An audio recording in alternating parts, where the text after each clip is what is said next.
All right, let's move on. Large trees. So big around that two people cannot touch their fingers together. Branches are big enough around to be trees themselves. All right, so all these pictures here that you see, they're all of the same ginormous tree. Okay. You see this tree? Okay. The power lines. This is a house. This is a house. It's one story, but it's a basement on top. I mean, an attic on top. Sorry. And this is a very, very large tree. This tree is like, I think it was 125 feet is what it was. Right. And you see this? Yeah. Bigger, more perspective right there. And you see this? Okay. You see this guy standing right here? His head goes right below this notch, and he is about 6 feet tall. So it's right below this notch. Let's find this notch. Oh, that notch is right there. That means right here is more than 6 feet tall. This notch is also right here. So that means between here and this right here is 6 feet tall. So you're looking at less than half of the size of the tree that you can see right now is 6 feet tall. So we're looking at like 20 feet right here. And that's it. That section right there is about 20 feet tall.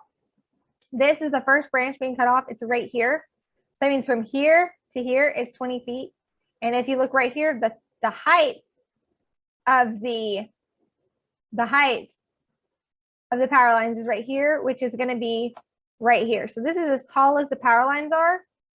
And you can see by looking at this tree and looking here, that is much taller than the power lines, much taller. Okay, this is a massive tree, massive tree. The trunk of this tree, it could have been me, somebody else, and we could have wrapped our hands around the tree and arms around the tree, and I do not think our fingertips would have been able to touch. It was a huge tree. We actually took the owners actually took pictures. It was them two and their 3 kids, and they all kind of sat on this tree together. It was a very, very cute picture. They were very happy that it came down. I'll lightly tell you the story about this tree. This tree used to be very full and used to grow over the power lines.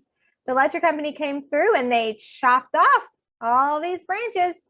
And as soon as they did that, the insurance company no longer covered the house. So they had to get the tree cut down if they wanted the insurance back on their home. Very, very sad situation. They weren't the only case. This is actually happened in, this is actually Beebe, Arkansas. And we took care of this tree back in 2020. So a couple of years ago. All right, let's move on. All right.